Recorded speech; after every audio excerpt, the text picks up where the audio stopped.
Friends, welcome back to my YouTube channel. ಎಲ್ಲರೂ ಹೇಗಿದ್ದೀರಾ friends? ಇವತ್ತು ನಾನು ಮಧ್ಯಾಹ್ನ ಕ್ಯಾಬೇಜು ಪಲ್ಯ ಮಾಡ್ತಾ ಇದ್ದೇನೆ. ಇದು ಒಂದು ಕ್ಯಾಬೇಜ್ ತೊಗೊಂಬಂದಿದ್ದೆ, ಅದರಲ್ಲಿ ಸ್ವಲ್ಪ ಹುಳಿ ಮಾಡಿದ್ದೆ. ಅದರದ್ದು ನಾನು ಹಾಕಿದ್ದೇನೆ ರೆಸಿಪಿ ನನ್ನ ಚಾನಲ್ಲಿದೆ, ಕ್ಯಾಬೇಜ್ ಹುಳಿದ್ದು.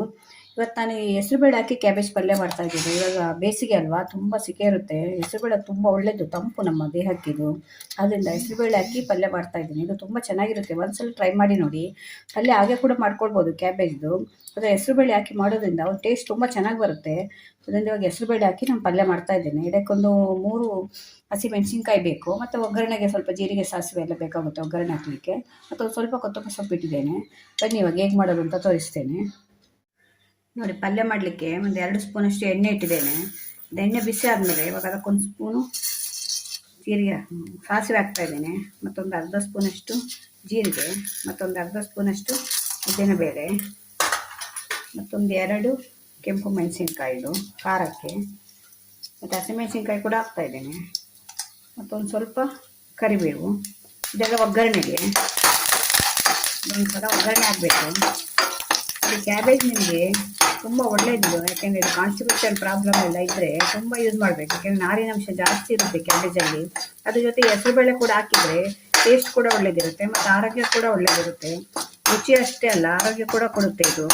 ಹೆಸರುಬೇಳೆ ತುಂಬ ಒಳ್ಳೇದು ನಮಗೆ. ಅದರಿಂದ ನೋಡಿ, ಹೆಸರುಬೇಳೆ ಸಮ್ಮರೆಲ್ಲ ಜಾಸ್ತಿ ಯೂಸ್ ಮಾಡ್ತಾರೆ. ಕೋಸಂಬರಿಗೆಲ್ಲ ಹೆಸರುಬೇಳೆ ಹಾಕಿ ಯೂಸ್ ಮಾಡ್ತಾರೆ ನೋಡಿ. ರಾಮನವಮಿ ಬಂದರೆ ಎಲ್ಲ ಕೋಸಂಬರಿ ಮಾಡ್ತಾರೆ, ಹೆಸರುಬೇಳೆ ಕೋಸಂಬರಿ ಅಂತ.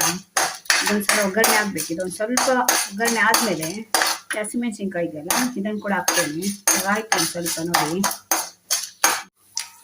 ಇವಾಗ ನೋಡಿ ಸಾಸಿವೆ ಸಿಡಿತಾ ಇದೆ. ಸಾಸಿವೆ ಸಿಡಿತಾ ಇದೆ ನೋಡಿ, ಹಸಿಮೆಣಸಿನ್ಕಾಯಿ ಹಾಕ್ತೇನೆ.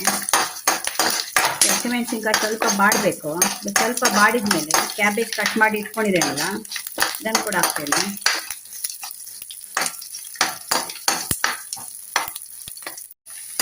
ನೋಡಿ, ಇದಕ್ಕೆ ಕ್ಯಾಬೇಜ್ ಕೂಡ ಹಾಕಿದ್ದೇನೆ. ಕ್ಯಾಬೇಜ್ ಹಾಕಿ ಒಂದ್ಸಲ ಚೆನ್ನಾಗಿ ಮಿಕ್ಸ್ ಮಾಡ್ಕೊಳ್ಬೇಕು. ಸೊ ಇದಕ್ಕೊಂದು ಸ್ವಲ್ಪ ಅರಿಶಿಣದ ಪೌಡ್ರ್ ಹಾಕ್ತಾ ಇದ್ದೇನೆ. ಒಂದು ಅರ್ಧ ಸ್ಪೂನಷ್ಟು ಹಾಕಿ. ಅರಿಶಿಣ ಯೂಸ್ ಮಾಡಿದಷ್ಟು ಒಳ್ಳೆಯದು. ಇದು ನಮ್ಮದು ಅರಿಶಿಣ ಹೇಗೆ ಅಂದರೆ, ಇದು ನಮ್ಮದು ಉಡುಪಿಯಲ್ಲಿ ಅರಿಶಿಣದ ಕೊಂಬು ಪುಡಿ ಮಾಡಿ ಕೊಡ್ತಾರೆ, ಪ್ಯೂರ್ ಅರಿಶಿಣ ಇದು. ಅದರಿಂದ ನಾನು ಸ್ವಲ್ಪ ಜಾಸ್ತಿನೇ ಹಾಕ್ತೇನೆ ಅದನ್ನು ಅರಿಶಿಣ. ಇವಾಗ ಅಂಗಡಿಯಲ್ಲಾದರೂ ಸ್ವಲ್ಪ ಕೆಮಿಕಲ್ ಎಲ್ಲ ಮಿಕ್ಸ್ ಆಗಿರುತ್ತೆ ಅಂತ, ಇದು ಪ್ಯೂರ್ ಕೊಂಬಲ್ಲಿ, ಅವರು ಅರಿಶಿಣದ ಕೊಂಬಲ್ಲಿ ಪುಡಿ ಮಾಡಿ ಕೊಡೋದು. ಒಂಥರ ಚೆನ್ನಾಗಿ ಮಿಕ್ಸ್ ಮಾಡ್ಕೊಳ್ತೇನೆ. ಇವಾಗ ಇದಕ್ಕೊಂದು ಅರ್ಧ ಸ್ಪೂನಷ್ಟು ಉಪ್ಪು ಕೂಡ ಹಾಕ್ತಾ ಇದ್ದೇನೆ.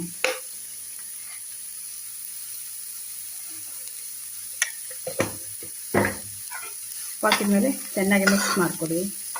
ಇವಾಗ ಇದಕ್ಕೊಂದು ಪೀಸ್ ಬೆಲ್ಲ ಹಾಕ್ತಾ ಇದ್ದೇನೆ. ಬೆಲ್ಲ ನಿಮಗೆ ಬೇಕಿದ್ರೆ ಹಾಕ್ಕೊಳ್ಬೋದು, ಕೆಲವರಿಗೆ ಸಿಹಿ ಆಗಲ್ಲ ಹಾಕಿದರೆ ಬೆಲ್ಲ.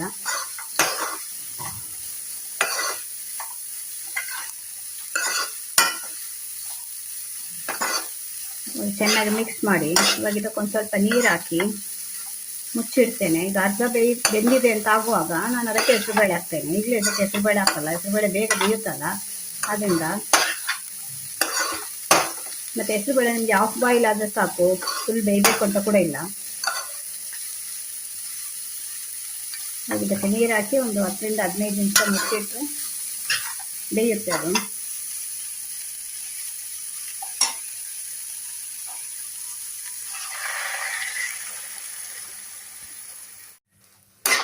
ನೋಡಿ, ಇವಾಗ ಇದಕ್ಕೆ ನೀರು ಹಾಕಿದ್ದೇನಲ್ಲ, ಇವಾಗ ಒಂದು 10 ರಿಂದ 15 ನಿಮಿಷ ಮುಚ್ಚಿಡ್ತೇನೆ.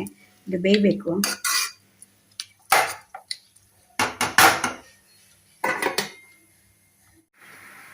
ಇವಾಗ ನೋಡಿ, ಇದು ಹಾಫ್ ಬಾಯ್ಲ್ ಆಗಿದೆ, ಒಂದು ಅರ್ಧ ಬೆಂದಿದೆ ಇದು. ಇವಾಗ ನಾನು ಈ ಹೆಸರುಬೇಳೆ ಇದೆಯಲ್ಲ, ಇದನ್ನು ಹಾಕ್ತಾ ಇದ್ದೇನೆ.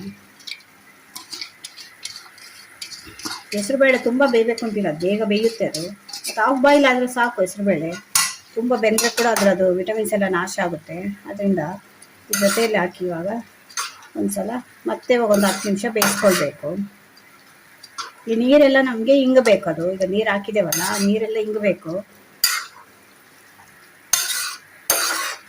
ನೀವು ಮುಚ್ಚಿಡೋದ್ರಿಂದ ಬೇಗ ಬೇಯುತ್ತೆ. ಇವಾಗ ಒಂದು ಸ್ವಲ್ಪ ನೀರು ಕಾಣ್ತಿದೆಯಲ್ಲ, ಈ ನೀರೆಲ್ಲ ಇಂಗಬೇಕು, ಅಲ್ಲಿವರೆಗೂ ಇದು ಬೇಯಿಸ್ಕೊಳ್ಬೇಕು ನಾವು. ಅಷ್ಟರೊಳಗೆ ಕರೆಕ್ಟ್ ಆಗುತ್ತೆ, ಹೆಸರುಬೇಳೆ ಕೂಡ ಬೇಯುತ್ತೆ. ಅದು ಮುಚ್ಚಿಡೋದ್ರಿಂದ ಬೇಗ ಬೇಯುತ್ತೆ. ಇವಾಗ ಮತ್ತೆ ಒಂದ್ಸಲ ಎಲ್ಲ ಮಿಕ್ಸ್ ಮಾಡಿ ಮತ್ತೆ ಮುಚ್ಚಿಡ್ತೇನೆ. ಒಂದು 10 ನಿಮಿಷ ಆದರೆ ರೆಡಿ ಆಗುತ್ತೆ. ಇವಾಗ ನೋಡಿ, ನೀರು ಇಂಗುತ್ತಾ ಬಂದಿದೆ, ಸ್ವಲ್ಪ ನೀರಿದೆ. ಇದು ತುಂಬ ಚೆನ್ನಾಗಿರುತ್ತೆ. ನಿಮಗೆ ಯಾರಿಗೆಲ್ಲ ಗೊತ್ತಿಲ್ಲ ಅಂದರೆ ಹೆಸರುಬೇಳೆ ಹಾಕಿ ಕ್ಯಾಬೇಜ್ ಪಲ್ಯ ಸುಮಾರು ಜನ ಮಾಡ್ತಾರೆ, ಆದರೆ ಹೆಸರುಬೇಳೆ ಹಾಕಿ ಮಾಡೋದು ಕಡಿಮೆ ತುಂಬ. ಇದನ್ನು ನನ್ನ ಅಮ್ಮನಿಂದ ಕಲಿತದ್ದು. ಅಮ್ಮ ತುಂಬ ಚೆನ್ನಾಗಿ ಮಾಡ್ತಿದ್ರು. ಹಿಂದಿನ ಕಾಲದವರಲ್ಲಿ ಏನು ಅಂದರೆ ಅವರೆಲ್ಲ ತರಕಾರಿ ತರ್ತಾನೆ ಇರಲಿಲ್ಲ, ಮನೆ ಹೊರಗಡೆ ಅದು ಇದು ಬೆಳೆಸ್ಕೊಳ್ತಿದ್ರು ಸೊಪ್ಪು. ಈಗ ತಂದು ಅದರಲ್ಲಿ ಮಾಡ್ತಿದ್ರು ಚಟ್ನಿ, ಪಲ್ಯಗಳು ಅಥವಾ ತಂಬಳಿಗಳು. ಅಂದರೆ ಅದು ಎಷ್ಟು ರುಚಿ ಇರ್ತಾ ಇತ್ತು ಅಂದರೆ, ಇವಾಗೆಲ್ಲ ನಾವು ಕೆಮಿಕಲ್ ಯೂಸ್ ಮಾಡಿರೋ ತರಕಾರಿಗಳನ್ನು ಯೂಸ್ ಮಾಡ್ತೇವೆ, ಕೆಮಿಕಲ್ ಹಾಕಿರೋ ತರಕಾರಿಗಳು.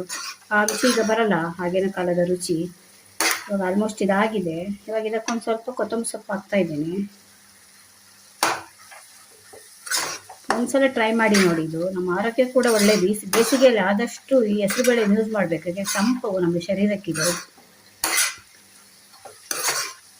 ಇವಾಗ ಇದಕ್ಕೆ ಕೊನೆಯಲ್ಲಿ ನಾನು ಸ್ವಲ್ಪ ತೆಂಗಿನ ತುರಿ ಹಾಕ್ತಾ ಇದ್ದೇನೆ. ತೆಂಗಿನ ತುರಿ ಜಾಸ್ತಿ ಬೇಕಾದರೆ ಕೂಡ ಹಾಕ್ಕೊಳ್ಬೋದು ನೀವು. ನಾನೊಂದು ಸ್ವಲ್ಪನೇ ಹಾಕ್ತಾ ಇದ್ದೇನೆ. ತೆಂಗಿನ ತುರಿ ಹಾಕಿದ್ಮೇಲೆ ಚೆನ್ನಾಗಿ ಮಿಕ್ಸ್ ಮಾಡಿದ್ರೆ ಹೆಸರುಬೇಳೆ ಹಾಕಿ ಮಾಡಿದ ಕ್ಯಾಬೇಜ್ ಪಲ್ಯ ರೆಡಿಯಾಗಿದೆ. ಇವಾಗ ಆಲ್ಮೋಸ್ಟ್ ಇದು ಆಯ್ತು. ಇವಾಗ ನೀರು ಸ್ವಲ್ಪನೂ ಇರಬಾರ್ದು ಅಷ್ಟೇ, ನೀರು ಫುಲ್ಲು ಹಿಂಗೆ ಹೋಗ್ಬೇಕು. ಈಗ ಒಂದು ಸ್ವಲ್ಪ ನೀರು ಕಾಣ್ತಿದೆ ನೋಡಿ, ಈಗ ಇರಬಾರ್ದು, ನೀರು ಸ್ವಲ್ಪ ಕೂಡ ಇರಬಾರ್ದು. ಯಾಕೆಂದರೆ ನಿಮಗೆ ಅದರ ನೀರಿನ ಅಂಶ ಇದ್ದರೆ ಸಾಯಂಕಾಲ ಅಷ್ಟೊತ್ತಿಗೆ ನೀವು ಇಟ್ಟರೆ ಹಾಳಾಗ್ತಾ ಬರುತ್ತೆ ಅದು. ಅದರಿಂದ ಫುಲ್ಲು ನೀರು ಹಿಂಗಬೇಕು ಅದು.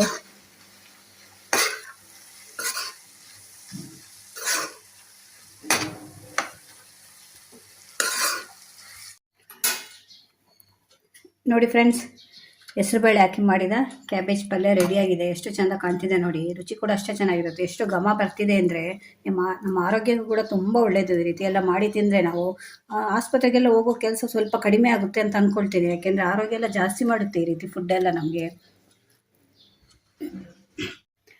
ಒಂದ್ಸಲ ಮನೆಯಲ್ಲಿ ಟ್ರೈ ಮಾಡಿ ನೋಡಿ, ಹೇಗಿತ್ತು ನನಗೆ ಕಮೆಂಟಲ್ಲಿ ಹೇಳಿ. ಮತ್ತು ಇದು ಇಷ್ಟ ಆದರೆ ಒಂದು ಲೈಕ್ ಕೊಡೋದನ್ನು ಮಾತ್ರ ಮರಿಬೇಡಿ. ಇದೇ ಥರ ಹೊಸ ಹೊಸ ವಿಡಿಯೋ ತೊಗೊಂಡು ಮತ್ತೆ ಬರ್ತೇನೆ. Bye friends.